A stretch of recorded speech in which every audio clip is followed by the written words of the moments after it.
All right, after seeing the Yankee Marshal's law enforcement rant and then the cops versus gun rights discussion, I really wanted to make a response to that video since some of the comments, primarily from those representing the law enforcement perspective of gun rights, were pretty concerning and disheartening, really.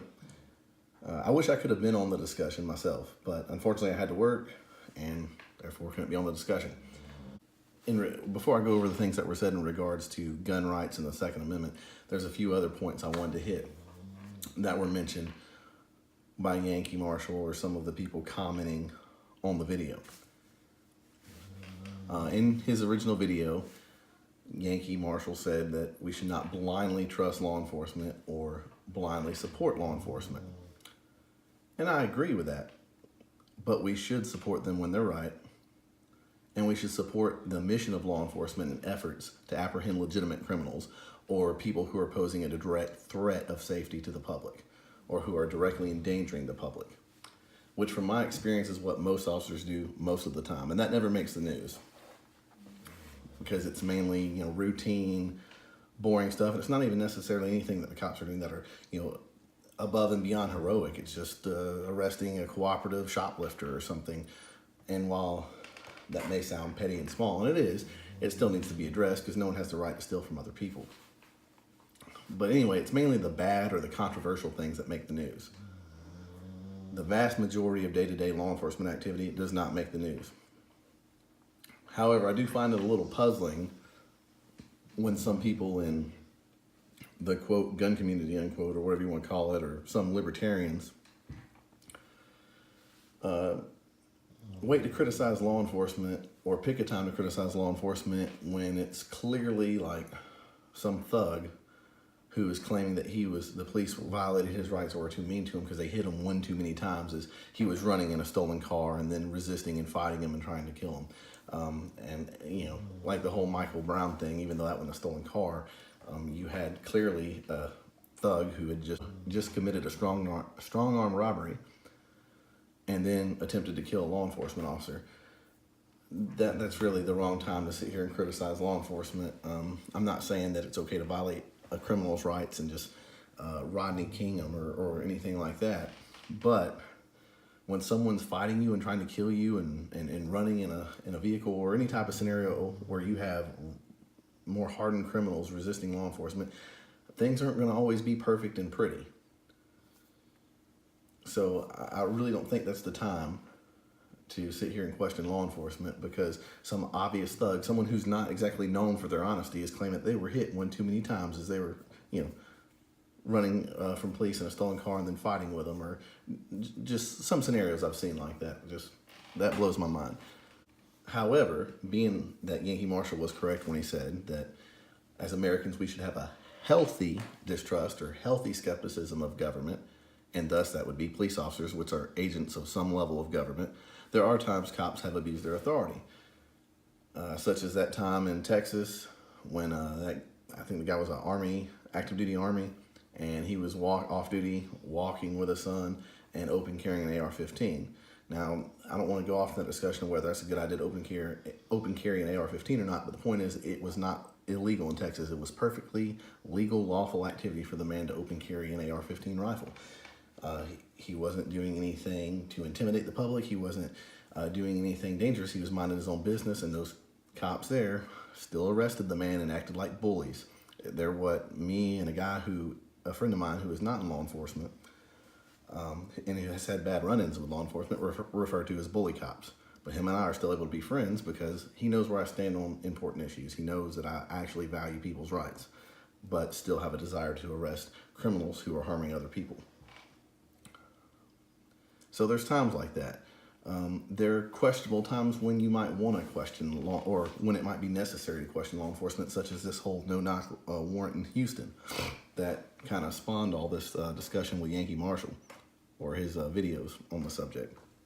What is not a healthy skepticism, though, or a healthy distrust, is when you have some in the gun community, like some of those who commented on Yankee's chat, or some more anarchist-minded libertarians who go on like Facebook or YouTube or whatever and blindly bash law enforcement. They make statements like, all cops are just order followers who will take your guns. You can't trust all of them. or all they care about is their blue line. They don't give a damn about you. They're no different than a gang. That's not healthy skepticism. That is a blind bias against law enforcement, because you don't know every single law enforcement officer in this country. And it can vary a lot by region. I mean, there are some regions or states where most of the cops do act like jackbooted thugs, and there are more free states where not so much, but yeah, you're still going to have a law enforcement mentality among most cops, but and they might not be fully, open constitutionalists like some of the sheriffs I'm going to reference here later. But they're not acting like jackbooted thugs who will follow any orders. Matter of fact, a lot of guys that I work with or have worked with have said that they would turn in their badge before they took guns from the American people. Now, I'll go into that more later. But yeah, I mean, even I'm skeptical of a lot of my colleagues. I don't even like a lot of my colleagues, to be honest. But even then, I can be objective and observe the good some of them do. Making those anti-cop statements like that, it just furthers the us versus them mentality in the minds of a lot of officers. It causes them to further distance themselves from normal everyday people and only surround themselves with those they feel understand, which would be other law enforcement officers. And that's actually something they warned about again in my police academy.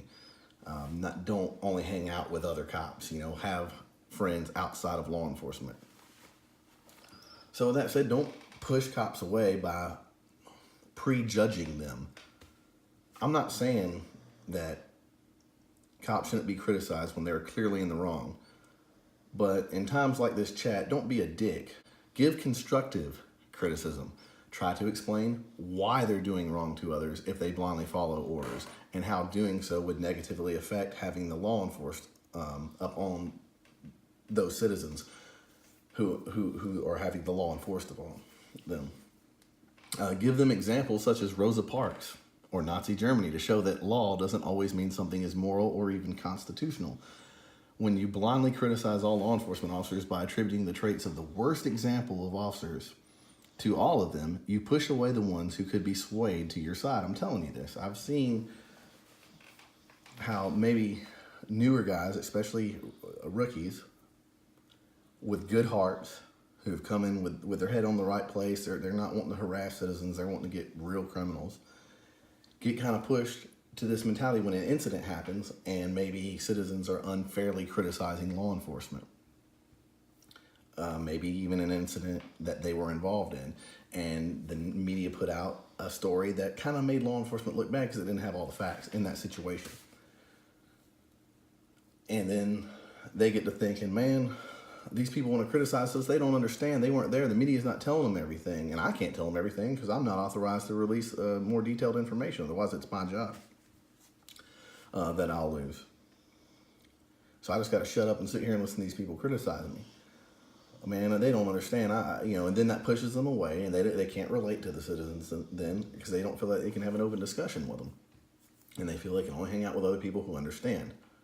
I'm not saying that justifies their mentality, but I'm talking practicality here. We need officers who sympathize with citizens and their rights and their freedoms. We need officers who can relate to citizens. We need officers who would have a moral feeling. Man, I don't want to hurt these people. They're good people. Not, they're different, man. They don't care about me. Why should I care about them? I'm just saying, I'm not saying their mentality's right. I'm not saying that at all. But I'm talking practicality, because I'm telling you, a lot of you people who criticize law enforcement are mad because you don't want to lose your rights. Well, hear me out here. I get mad about it too, but, about gun control if it's passed, because I have even more to lose. First, I have my job to lose because I'm not going to go along with it. I'm not going to take guns from American people, from the American citizens. I'm not going to do it. So not only will I be out of a job, but then I'll have to worry about my rights once I quit being taken. So I have everything to worry about plus what you do. I promise you, I'm not going to go along with it. It's not worth it. And I'll tell you why it's not worth it to me, on top of me being morally opposed to it in a minute. But let me finish covering some of these other points. I mean, even in France, a nation that's been really enslaved and emasculated, in terms of gun laws and everything else, free speech, That doesn't exist over there. You can be arrested for hate speech there. Even there, you had a few instances recently of police officers sympathizing with yellow vest protesters and standing with them in the protest. And that's a society that's, like I said, doesn't have freedom at the forefront of their mind in this day and age. So I think that'd be even more likely here. Okay, so one of the things Yankee Marshal said is that most law enforcement officers are not pro-gun. Well, that's not necessarily true. Most law enforcement officers, at least from my experience, are pro-gun for the most part, at least from what I've encountered, where I've worked and where I've lived. There was actually even a Police One poll back a few years ago where most officers polled opposed the gun control measures being pushed at the time and said they support law enforcement leaders refusing to enforce gun control.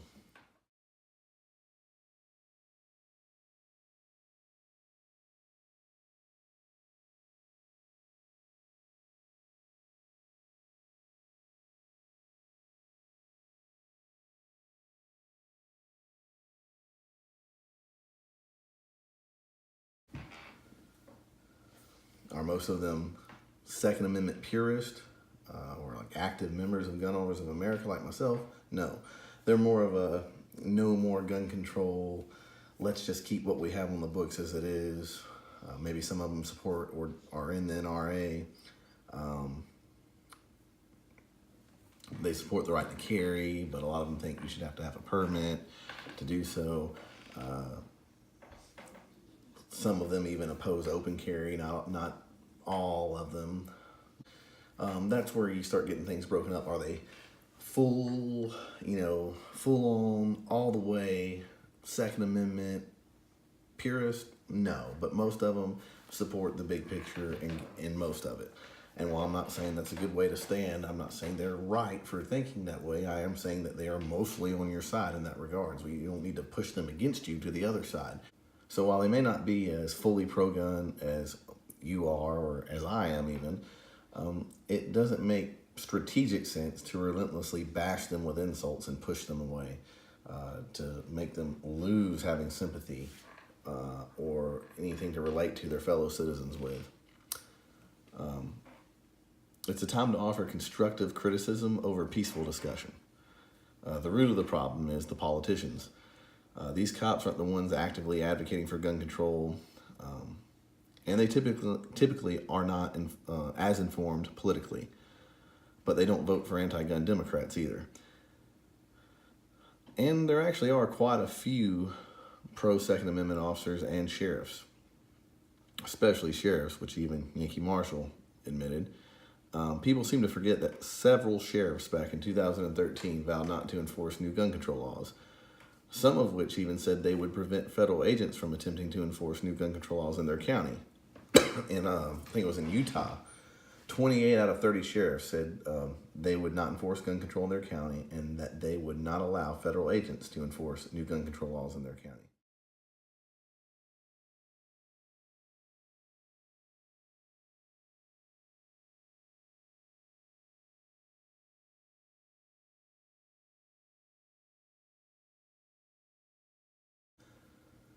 People seem to forget that Sheriff Richard Mack successfully sued the federal government to have portions of the Brady Law overturned back in the 90s.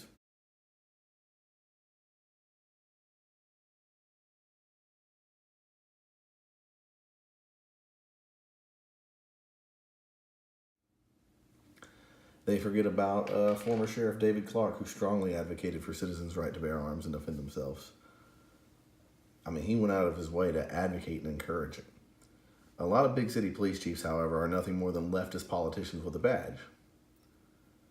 But most rank and file officers do not support the policies of their police chief.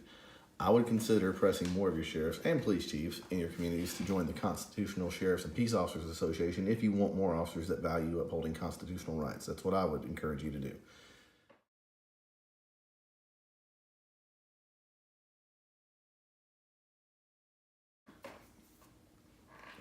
But a lot of big city police chiefs really are just leftist politicians with a badge. Yeah, they may have started out as cops, but they're the people who usually were more concerned about advancing their career than even interest in doing the job, or much less respecting the rights of citizens. Now, they're willing to respect the rights of citizens, and like that Houston police chief Acevedo, and talk like they care about people and stuff, like when he went against the police union guy.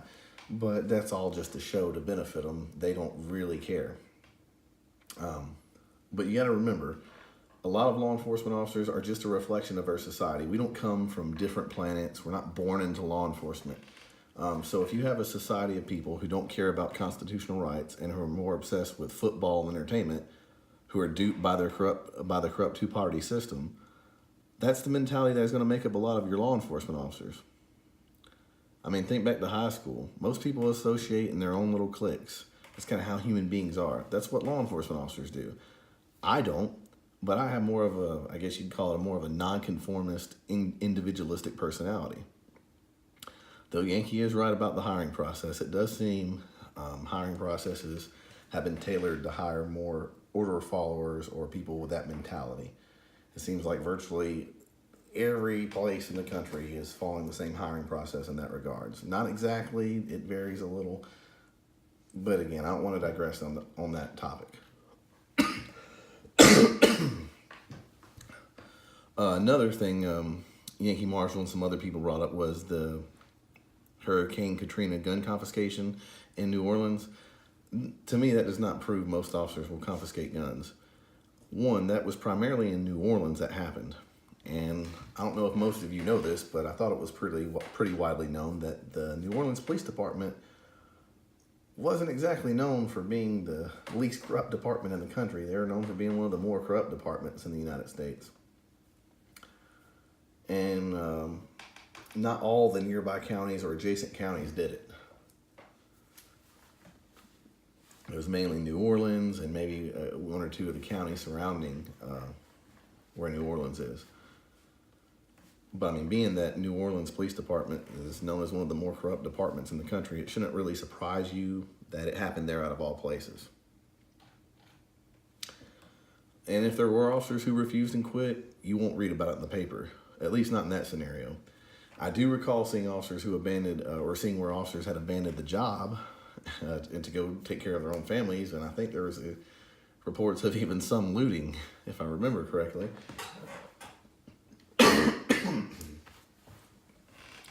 So with that being said, I don't think New Orleans is a good reflection of every state in the country, or even all of Louisiana. I remember seeing an interview about it, and one National Guardsman was interviewed, was talking about the gun confiscation that happened, and he said that he was helping one of the adjacent counties, and he went to his commander and said he wasn't going to assist police in doing that. And from the way he made it sound, he said they didn't do it, but he made it sound like the officers weren't doing it in that county either. I could be wrong, but he definitely said that he and his unit did not do it or assist in it. And his commander said, hey, no worries, we're not even being asked to do that right now, where we're at. So, I mean, like I said, it was mainly New Orleans. And again, with their reputation, should that really surprise you? I mean, that'd be like saying, hey, New York Police Department went around and confiscated guns. I mean, does that really surprise you? And then about the militarization of police. Military and law enforcement have always had a lot in common historically, at least in this country. They've always used a lot of the same tools and weapons. It wasn't until technology really started advancing more that the military started using even more higher end, weapons and things like that. Now, obviously, most law enforcement organizations back in the early days of this country didn't have cannons, but they did have the same type of rifles and handguns that the military used. So it's not necessarily a militarization of law enforcement to have some of the same equipment. I do see people's point when they start to see a law enforcement agency with multiple armored vehicles. I can understand an agency having one for certain SWAT scenarios, stuff involving hostages, terrorism, and things like that. So I'm not saying there's not a time for them. However, Yankee mentioned that keeping officers safe when doing a legitimate law enforcement activity, or he made it seem like that's not a good enough reason to have armored vehicles or some of this, or he even complained about vests. It's like standard. They've had vests for quite some time now. But what do you have against officers going home safe to their families? If it makes them safer, as long as they're using it in legitimate law enforcement activity and it's not being used as a buildup with multiple armored vehicles to be used against the American people and to deprive people of their liberties, I don't see what the issue is. Now, yeah, when that's happening, I understand the criticism, but just having it, even for legitimate purposes, that's not really a fair criticism. Again, I know there's a fine line, but you don't have to go to either extreme. With that being said, let's get on to the specific topics in regards to guns. For those saying that every cop is an order follower who would take your guns, here's where I stand as an example that not every law enforcement officer is an order follower who will take your guns if ordered to do so. Now, this is me. I support constitutional carry. You shouldn't need a permit to exercise a constitutionally protected right, especially considering that a permit does absolutely nothing to stop a criminal from being armed. It just makes my family, my friends, have to pay money to exercise a right that the Constitution already guarantees. I also support repealing the National Firearms Act and repealing the Hughes Amendment. That's what the Second Amendment was for. It intended American citizens to be able to own what the average infantryman could, because that's what a militia was. It was every citizen between like 18 and I can't remember the age, but I don't want to focus on that. The point is, I support repealing those laws as they're unconstitutional. It's not that hard for a criminal to alter a firearm to make it fully automatic or to get them off the black market. And even so, I don't lose my rights because of what a criminal does. You shouldn't lose your rights because of what someone else has done. I also support repealing the Lautenberg Amendment because not everyone arrested or convicted of domestic assault is necessarily an abuser. And if you think so, tell that to the woman who's arrested for smacking her husband after finding evidence of adultery on his phone. And that's all she did. Tell that to people arrested for domestic violence over a shoving match at 20 years old, people who got married young. But I might make another video specifically about that later on. Anyway, I also support restoring the rights of nonviolent felons to own firearms, unless there is a demonstrable reason it would be unsafe to do so in a particular person's case. Now, I do not support red flag gun confiscation laws, and I personally suspect that one of the reasons they want to push this legislation is so they can get police acclimated and desensitized to the act of gun confiscation prior to it occurring nationwide en masse. Now, I think that because a lot of officers I work with, as I mentioned earlier, have said they would turn in their badge before taking guns away from American citizens if they're ordered to do so. Now, not all the officers, but quite a few of them have said that. So I think that's why they first think they have to acclimate or desensitize them into thinking that they're not doing mass gun confiscation. They're just taking away the guns from the bad people, from the crazy people. And at the same time, they'll also be pushing more solidly pro-Second Amendment officers out of law enforcement. I also think it's just to make firearms ownership more cumbersome in general, to make people afraid to speak up on political issues for fear of being targeted by one of these red flag orders, and like that Houston police union guy mentioned, about criticizing police and having their number, making people afraid to criticize law enforcement even. And I think in general, it's just a way to take guns from more people. That's how they've always worked, isn't it? First, they disarmed all felons, which most people thought was reasonable, but then you classify more crimes as felony, so even more people get disarmed. Then you disarm everyone convicted of domestic assault and disarm them forever, which, as I said, not everyone arrested or convicted of domestic assault is a true abusive or abuser, is a truly abusive person. Then they essentially ban fully automatic for the average citizen. They make suppressors restricted items, and so on. And they keep on, and they will not stop. And they'll keep going until they get all the guns, is essentially their plan. So that is why I will not enforce red flag gun confiscation laws, because first and foremost, I believe they're unconstitutional and morally wrong. Secondly, I think it's only a matter of time until more citizens are willing to resist, especially if these laws are passed in more states, especially if they're passed in more gun-friendly states, whereas they've mainly been kind of Democratic states now, for the most part. And as that happens, and more people are targeted by these gun confiscation orders, which is what they are, and that's what happened in Maryland, I think more people may begin to resist. And while no officers were harmed in the incident in Maryland, I don't want to murder someone just because some politicians told me to. I have to answer to God for my actions at the end of my life. And that's not something I want to have to answer for. I don't want to have to live with that. I don't want to have to be held accountable for that because it's wrong. I mean, if I were to do that, would God excuse that? No, he's not going to excuse that because it's still wrong. Plus, my life and being able to come home to my family mean a lot more to me than any job. It's one thing to risk my life to apprehend a dangerous criminal who has harmed an innocent person or who is directly endangering the public, but I'm not willing to risk my life in order to wrong somebody. I'd be no different than an armed robber then, who got shot and killed while attempting to rob his victim. That's not how I want to go out. I don't want to go out trying to wrong somebody. I don't want to go out without honor. And I think a lot of officers need to understand that. They need to understand that even if they don't want to go along with it, but they're doing it to keep their job, is that job really worth your life? Is it worth taking someone else's life? Your neighbor's life? Your a fellow veteran's life? Is it really worth that? To me, it's not.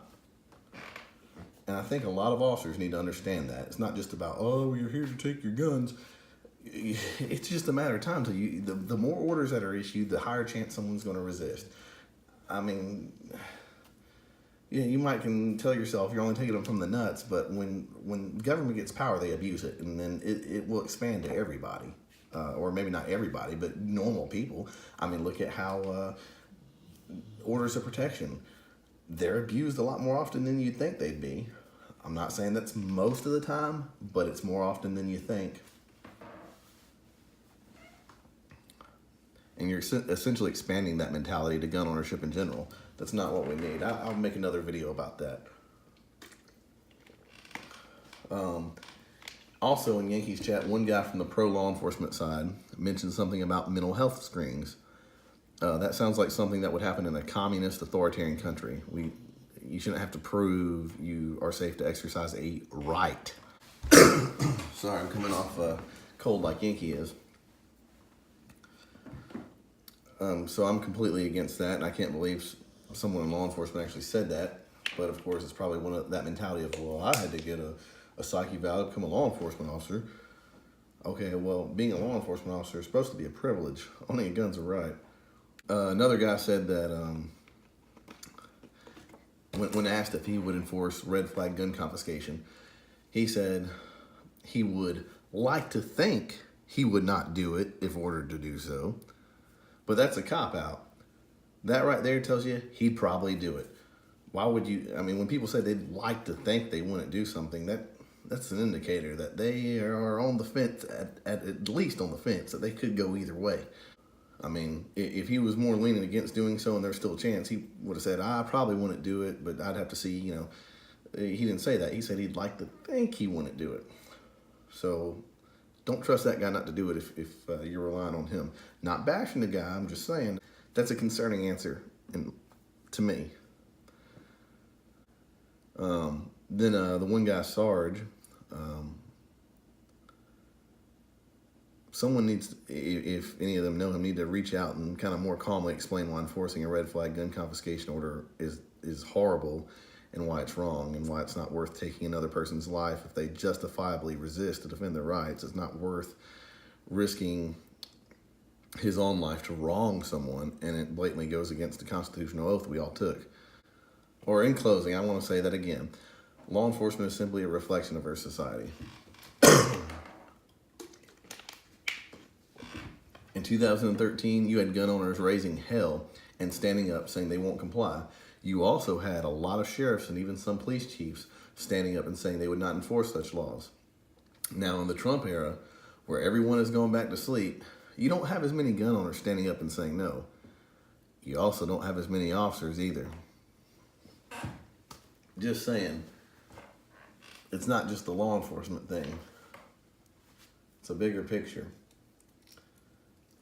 So with that being said, I hope that maybe some of you who are objective, at least, will understand that no, we're not all order followers.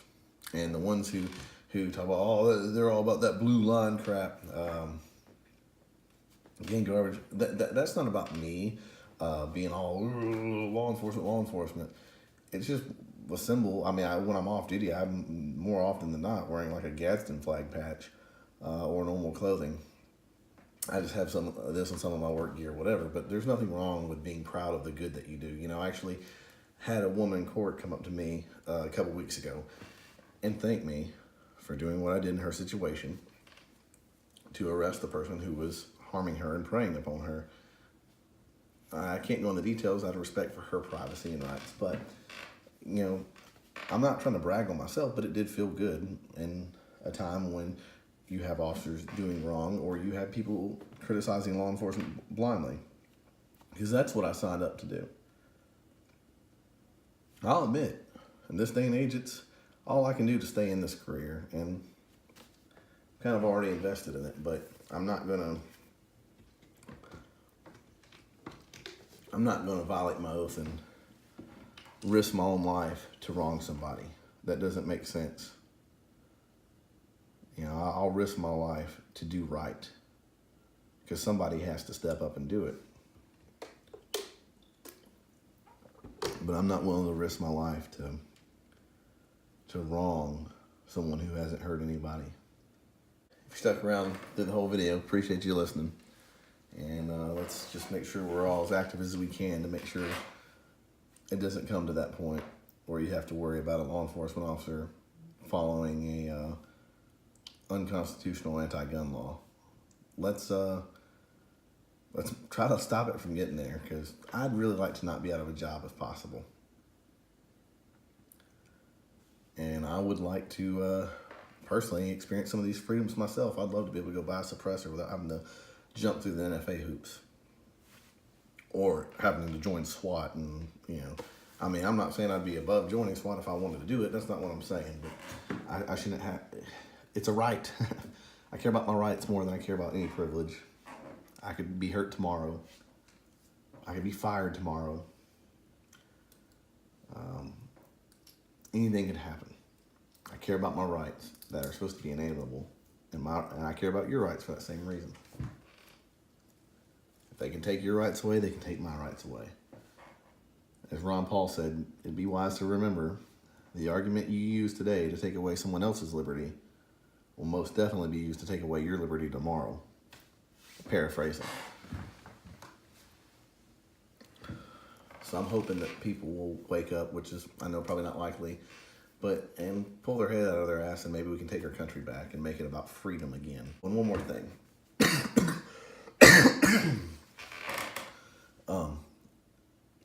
I just saw an article tonight about how the sheriffs and Yankee Marshals on state in Washington who are suing to have that I-16, or can't remember the number because I'm not in Washington, so I don't pay as much attention to the bill numbers or that ballot measure.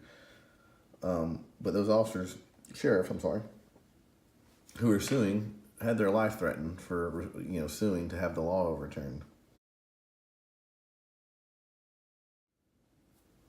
I think that's an example right there that some sheriffs, and which Yankee Marshal admitted, and that some officers are willing to stand up and do the right thing.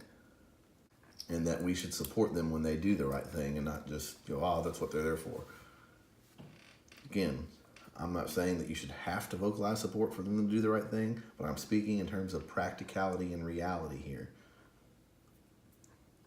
So let's do what produces results.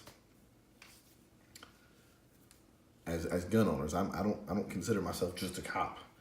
Like I said, I'm not going to enforce that, and I could lose my job tomorrow. I care more about my rights. So I consider myself a gun rights activist because I do write and am a member of Gun Owners of America. I do write my representatives and advocate for pro-gun legislation, repealing anti-gun legislation, and opposing any new gun control legislation. I do believe in liberty, believe it or not. I know a lot of people have a hard time believing that, but I do believe in freedom and individual liberty because I want to be free. When I'm off, same laws apply to me, regardless of the blue line. And yeah, I have some people or some friends who are law enforcement officers, but a lot of my friends aren't. I'm a firm believer in rugged individualism, not groupthink, regardless of whether it's blue line groupthink or anti-cop groupthink.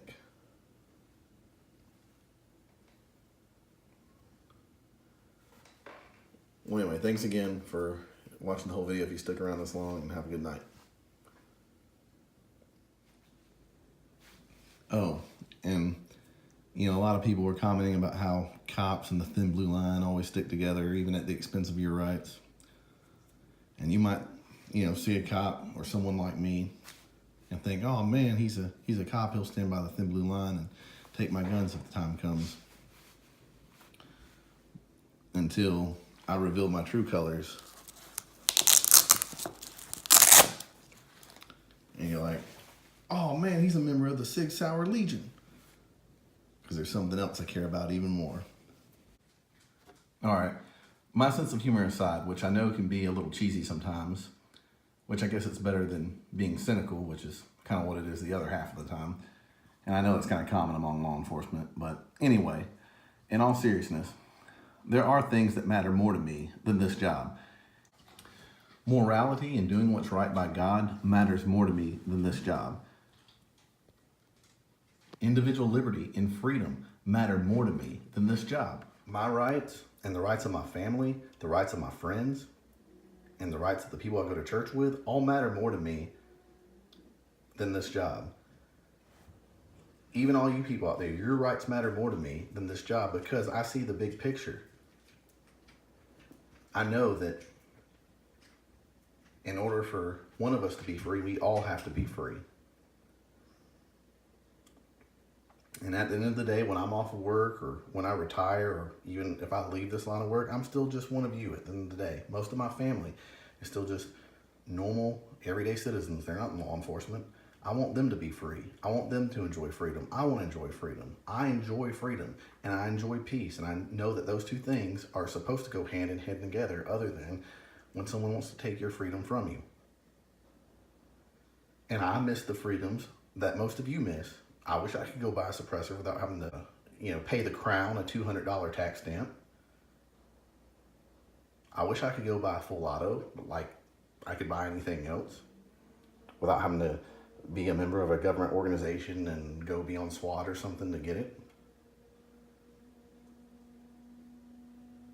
So believe me when I tell you that I value individual liberty and freedom just as much as you guys do.